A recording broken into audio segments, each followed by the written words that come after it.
Hey there. So it's Thursday, August 18th,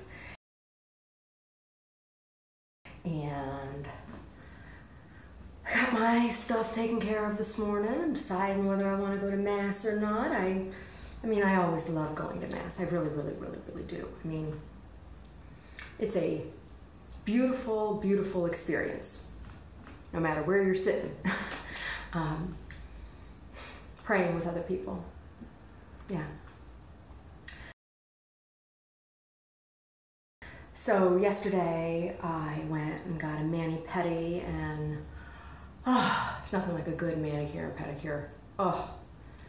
Gal did my nails, did a really nice job, and yesterday they looked so nice that I didn't have her polish them yesterday because it's been a long time since I've been able to look at my hands and have my nails not be bothering me. You know, they looked really good. This morning though, I decided to put the gold back on to match my toes because I like the gold too. Sparkle. And there's nothing wrong with that. You can call me Magpie if you want. Nothing wrong with a little sparkle in your life, a little twinkle in your eye, a little twinkle in your step. Call me Twinkle Toes.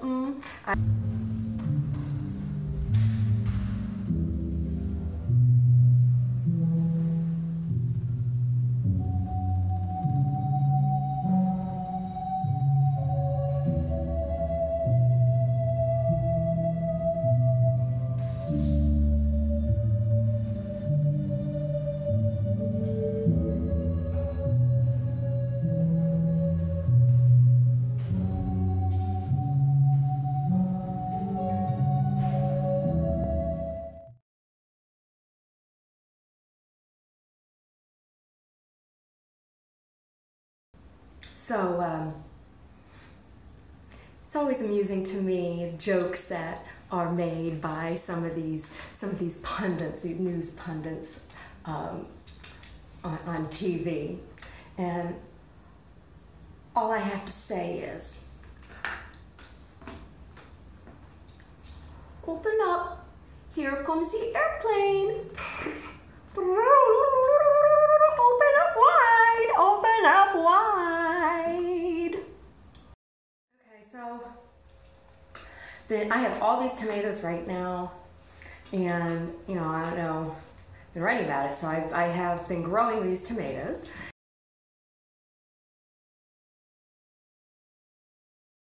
And this is a tomato from my Uncle Al and Aunt Audrey. My Uncle Al passed away, and I had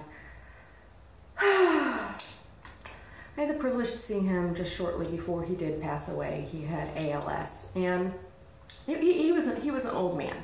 He was an old man, and honestly, you know, I was happy for him to be out of the amount of discomfort that he had been in for so long.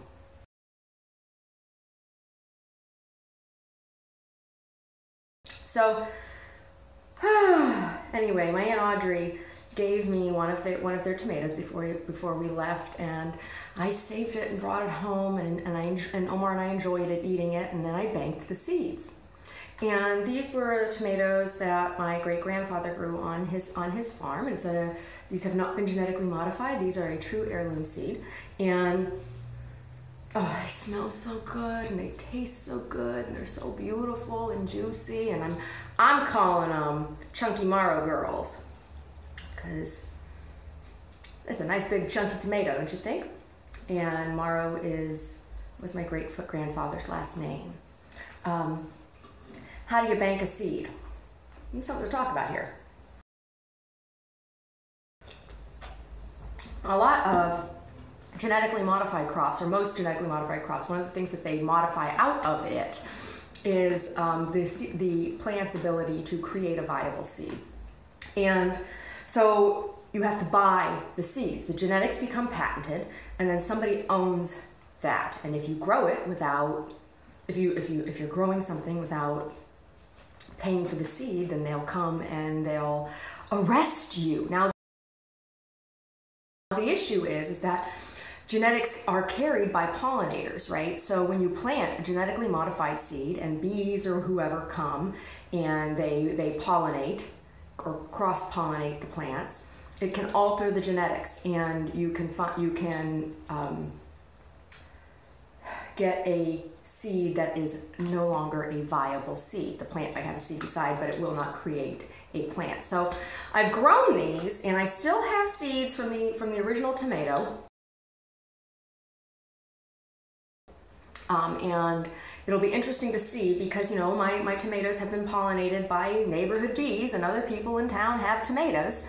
So it'll be interesting to see what the banked seeds from this harvest, how they compare in growth and propagation to the original seed that I have. So I still have some of those, and I have those banked, and I have been preparing seeds from this crop of tomatoes. So how do I do this? Well, when I cut my tomato open, seeds come out, right? They're all over the place, and if they don't, you can scoop them out easily. But if you're just slicing your tomato on your cutting board, you know, you're going to find that there's seeds that are loose. And when I'm done slicing my tomato, I just take a paper towel and I wipe them up. It looks like this. And then you lay it out to dry. And it has to be totally dry, no moisture, because if there's moisture still here, because what I'll eventually do is you know, roll this up and package it up and date it and put it up for next season when it's time.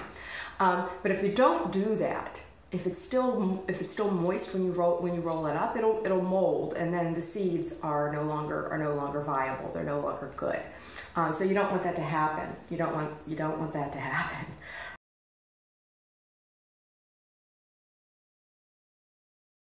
So I have to let them dry. And then when it comes time for planting, what I will do is I will unwrap them, and I will cut them into little squares that have like one seed. I'll just use scissors and cut them off of there, and then you plant that, and you have plants. So off of the original tomato that I banked seeds off of, I planted 16 seeds, and of those 16 seeds, all of them, was it 16 or 4? Yeah, eventually all 16 plants sprouted. And I have lots and lots of tomatoes. I've already made a couple jars of sauce, and I've given some tomatoes away, and we've even eaten them fresh, so we will be continuing to do so. Seed banking is very important, especially for heirloom varietals of plants, whether they be tomatoes or apples or corn or cabbages or cannabis. Heirlooming is very important. Doing that, propagating heirloom seeds is very important for the strength of biodiversity in crops. What am I talking about, biodiversity?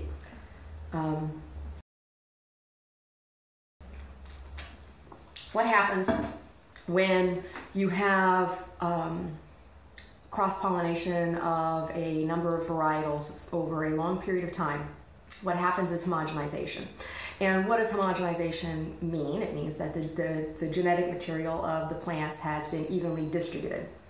And so you have everything being the same, right? What happens when you have a homogenized genetic pool? When you have a homogenized genetic pool, that's when you start having defects.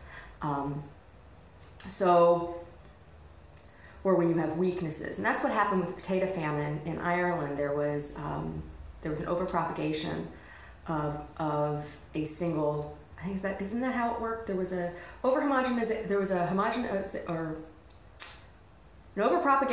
of a homogenized genetic crop.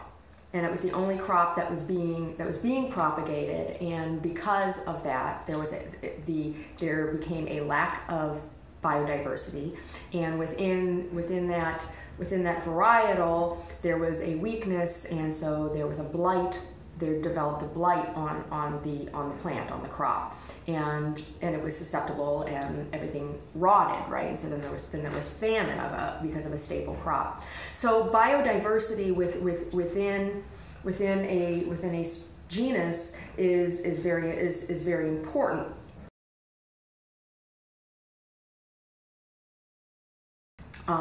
And how do you do that? You do that by maintaining heirloom strains, so that there's always something to fall back on, to come back to. And when they make these genetically modified crops, you know, a lot of times they're trying to pick and choose DNA that is the strongest. But what happens is that new weaknesses occur or develop. So anyway, this is not genetically modified. This is an heirloom, and it is delicious. Delicious. Do you know a tomato's a berry? Tomato's a berry. There's something I forgot to talk about earlier. Let's talk for a second about the moral and ethical implications of patenting genetic material, and what does that mean? It means, in the case of, let's say, something like a tomato, that once you have an homogenized genus, meaning that there is only one species, maybe two species left, right? And that material has been patented, right? That means that somebody can own it.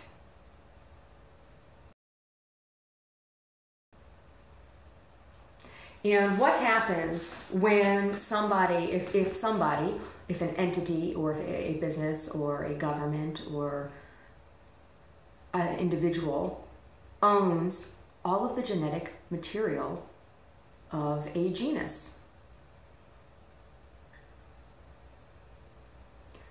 It means that one entity has a monopoly on the food source. And once that happens, it doesn't matter how many guns you have.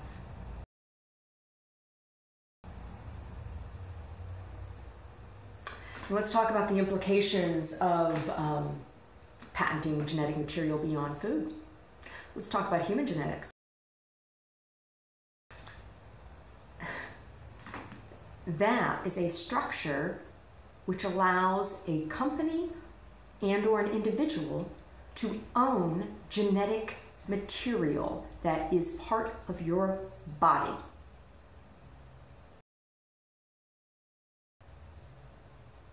That,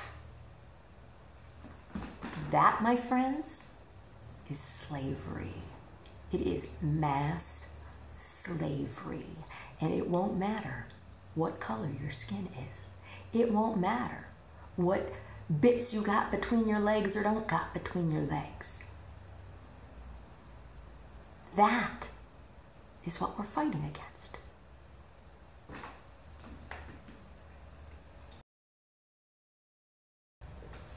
God does not seek to enslave.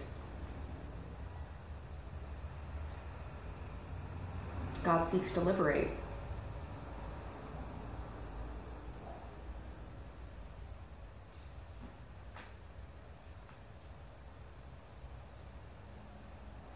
God seeks to liberate.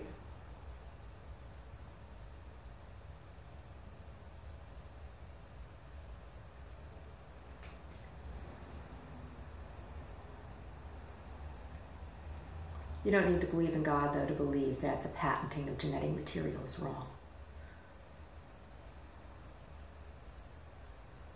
I'm just saying, if you are a Christian, or a Jew, or a Muslim,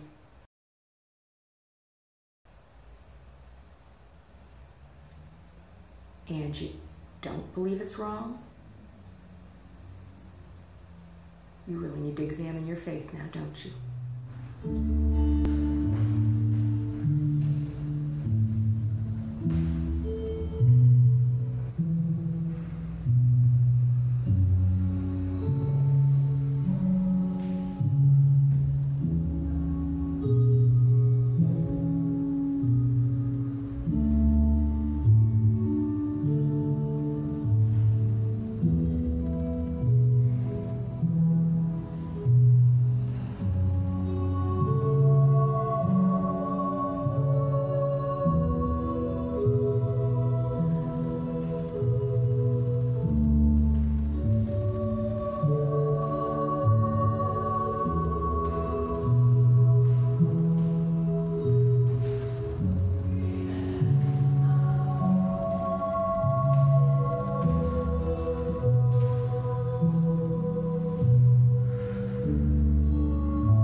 Okay, I'm thinking after church today, I think I might head over to the DeYoung Museum and check out the new exhibit they have up. I don't know. Maybe I'll go to Legion of Honor. They got an exhibit there that I wanted to see too. Something about the Wild Wild West, I think. Wild Wild West. All right, so just pulled in and parked here, the Legion of Honor, and I'm gonna go in and check out the show. I love coming here. They have a beautiful view of the bay from the parking lot here, and they have some really nice sculptures on the grounds, and parking is free. That's the other thing that's nice about the Legion of Honor. So I decided to come straight to the museum instead of going to church first. And you know, there's this whole concept of delayed gratification. Everything is substance. Everything. Everything is substance. Including going to Mass. Mass has Mass, and it matters. It feels good when I go, and I really, really like it. And it can be a distraction from other things. It's almost like any other substance that you take in. There can be too much church. So, when I feel like I'm getting too reliant on church, I gotta delay my gratification, so to speak. I can go to Mass tomorrow. I probably will. Oh. Besides, coming to the museum is a lot like coming to church. They're very connected. Art's divine practice, and it is divine play. And I feel very grateful to be an artist in this world.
So I'm doing day at the museums. Oh my gosh, am I gonna be able to handle it? It's like so much art to take in. It's so heavy.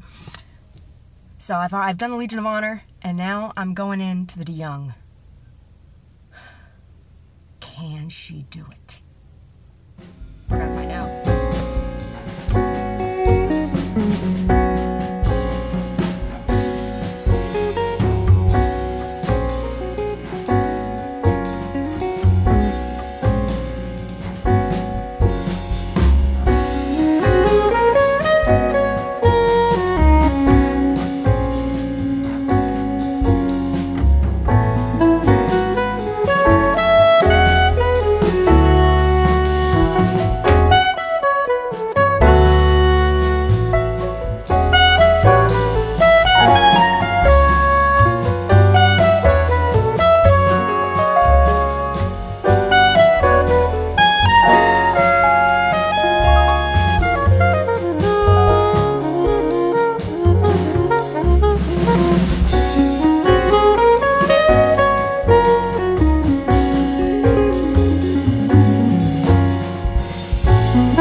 Mission accomplished.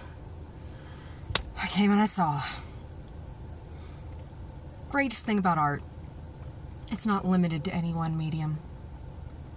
I mean, it can be a painting, it can be a sculpture, it can be a garment, it can be jewelry, it can be a building, it can be a song, it can be a dance, it can be an action. God bless the artists.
Yesterday, I had a big museum day, and I do this quite frequently. Omar and I are members of the De Young and Legion of Honor, and as well as the Oakland Museum, the Oakland Zoo, and the Monterey Bay Aquarium.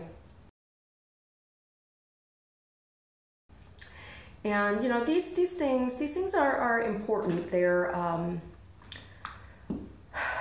They are the institutions of American culture. And when thinking about, you know, where is money best spent, and how can you best fight these other institutional issues like racism and sexism and ageism and sizeism. I watched a video this morning saying that it's illegal to be considered overweight in Japan. Wow. Very, very sorry for the Japanese people. And, you know, while it's, you know, optimal to keep your weight down to pass legislation, that's like, that's like tyranny. I'm really very, very sorry for you. But anyway, sizeism. The best way to counteract these things, to fight these things, is to support beauty and culture. And where is that found? It's found in our museums. It's found in our concert halls. It's found in our theaters. It's found in our churches. It's found in the studio. And so, you know, as an artist, it's my business, you know, to go and experience these things, see the work that other people are doing, and to better inform my own work and to foster hope in the work that I do. I mean, the paintings, the performances, this, you know, all of this stuff, you know, it is the backbone of American culture. And so to be involved in those things, in the act of creation of those things, is humbling.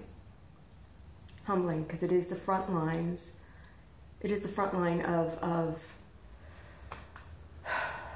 the battle for sanity, the battle for justice, the battle for beauty and truth. Anyway, so I'm very excited to see that there are like bookend exhibitions the De Young and at the Legion of Honor. And these two museums, they work in tandem this way. Frequently, they have exhibitions that are in some way related.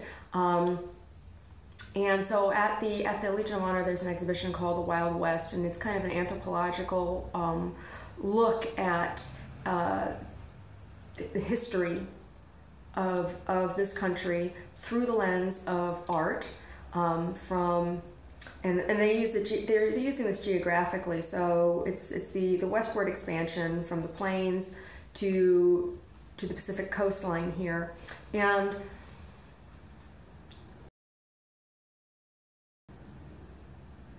there's a great variety of the type of work shown. The exhibition is impeccably hung. I mean, when you stand back and you take in an entire wall of a gallery, or survey the aesthetic of the entire space, each room, each gallery in the exhibition, there is a very satisfying, crisp continuity of line in the way that pieces are hung, and the way that pieces have been grouped is very intuitive and pleasing. Very pleasing. I very much enjoyed the exhibition. In particular, there is a large amount of photographs, and it's so photography today has become such a diluted media in that it's everywhere. We take it for granted. There's images in all of the media that we look at, and that those images have to be created, and it's become very easy because of technology to be able to snap an image, snap an image, snap an image, snap an image. But the art of photography itself and the history of photography itself is far more complex, and the way so the way we have gotten to this place where the image has become almost passé, where the photographic image has become almost passé in general culture, to look at the context of photography as art is extremely exciting, and to think about the technology that goes into that. So there are two images in particular, and I have them in my slideshow, and one is a silver gelatin print,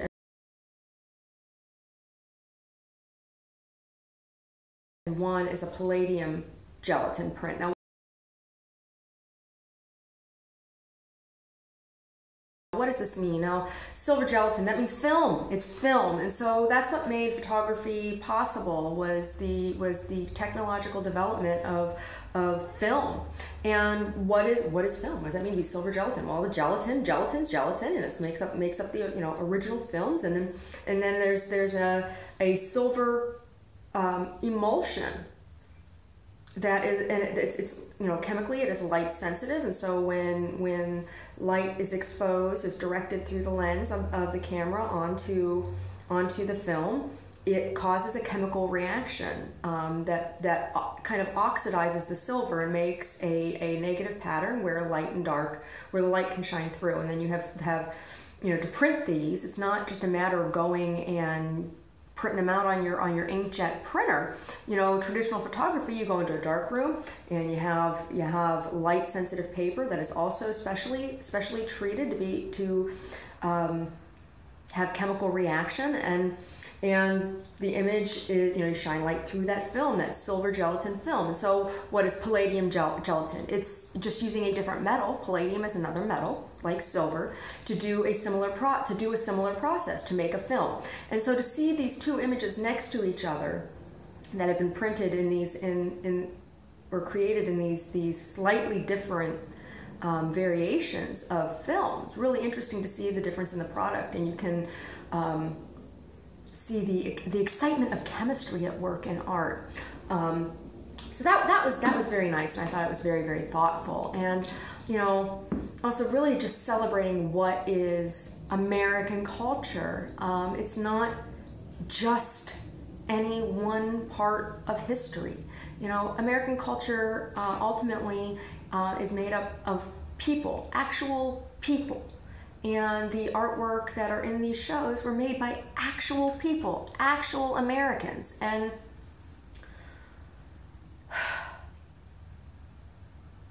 it's very exciting. It's very exciting.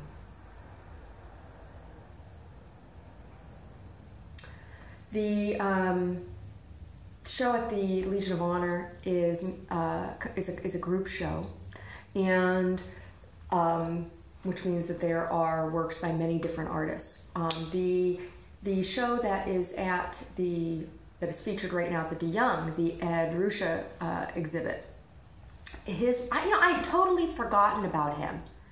I remember, after going in and seeing, I knew his name when I saw that they were having an exhibition. I'm like, that name sounds really familiar. Why does that name sound really familiar? And when I got into the galleries and saw the paintings, I was like, oh, that's right. So Larissa is very famous for his work as elevating the art of sign. And I'm not talking about sign languages, but of signs. This was a practical skill. There are a lot of painters who that was how they made that was their bread and butter, was actually painting signs for people. And when I mean painting, I mean actually going out and painting, not laser cutting vinyl letters, not using Photoshop or anything else to create a file and then transferring it onto something that you stick on the wall. I'm talking about people who actually went out and painted signs, painted these large murals and things, and then artists like Larissa then raised this to a higher level in art and put it in the context of canvas in gallery.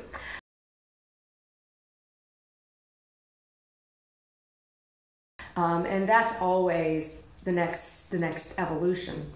And so it was when I saw the chevrons. He's really well known for these gas station paintings. And some of them are there, and seeing these paintings, learning about them in a compositional context, as an artist in art school, is a very different thing than coming back now as an adult and confronting the work and its subject matter in the context of current events. And then to think about what was happening at that time and comparing, the two, the political, environmental, and economic environment of the world, not just the earth, isn't that different. There's some understanding that's different, but artists are always way ahead of everybody else in being able to really focus in on and condense and reduce down to core idea and concept. What's most important, what's the meat of the matter, and that's largely done just through life observation of the artist, and sometimes conscious research. I'm I think any artist, or just about any artist, would tell you that. But walking into that gallery. One of the first paintings that you see, besides the standard painting, and you'll see it you'll see what I'm talking about if you look at when you see the slideshow. There was one particular landscape. His landscapes are very moving, and it was nice to see them presented at the front of the exhibition before you moved into some of the other works. One in particular is titled 1979, and for me it struck a personal note because that's the year I was born. And at the bottom of the painting, in perfectly formed little letters, and it looks like Arial font, I think. Maybe not. Something similar to an Arial font, but it's hand-painted. America's Future. And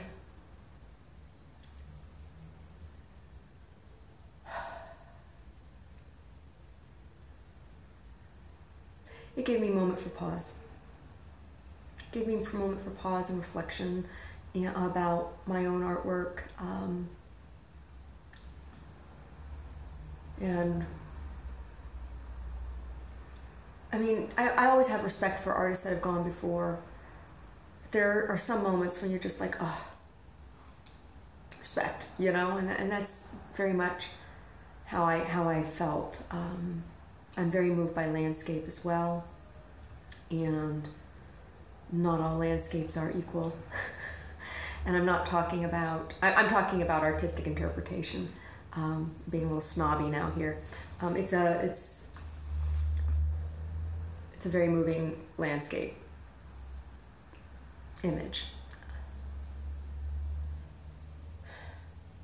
You know, the difference between these two exhibitions, the biggest difference, I mean, they're dealing with a similar subject matter in geography and history and some other themes. But the biggest difference is that one is a group exhibition and the other one is a solo artist exhibition. And, you know, as an artist, it is always heartening to see that the solo artist still has a venue to express, because when you go through and see an artist's work over a span of career, and you get to see what the evolution of things are and what themes are recurring and identifying factors and history and passage of time, that's very valuable thing. It's a very valuable treasure. And here's an example of an American artist.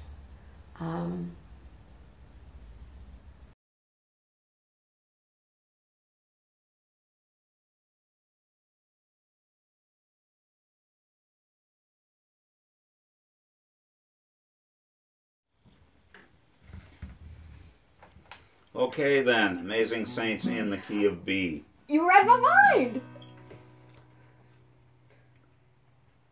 Oh, when the saints come marching in, oh, when the saints come marching in,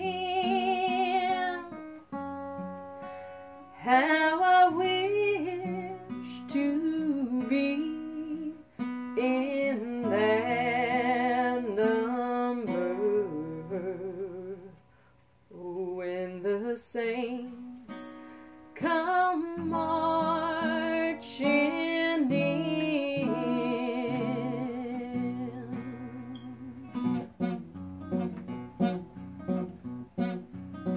Amazing grace, how sweet the sound. Amazing grace, how sweet the sound that saves a wretch like me. Amazing grace poured down on me. I once was lost, but now am found.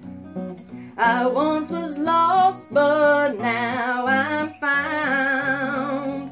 Was blind, but now I see. Amazing grace poured down on me. 'Twas grace that taught. 'Twas grace that taught my heart to fear. 'Twas grace that taught my heart to fear. And grace my fears relieved. Amazing grace she poured down on me. How precious did that grace appear. How precious did that grace appear. The hour I first believed. Amazing grace poured down on me.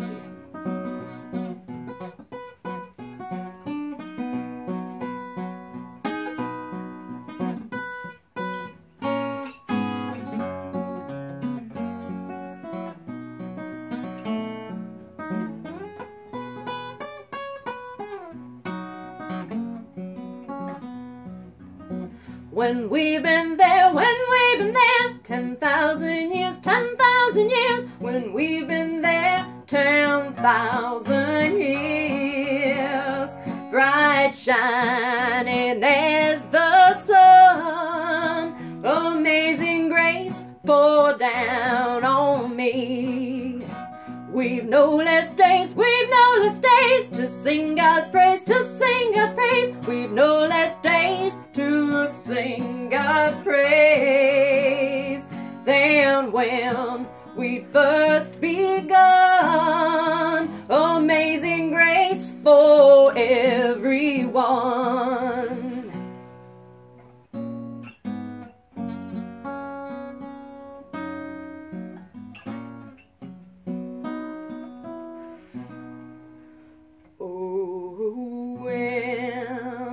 The saints come marching in. When the saints come marching in, how I wish to be in their number. Oh, when the saints come marching in.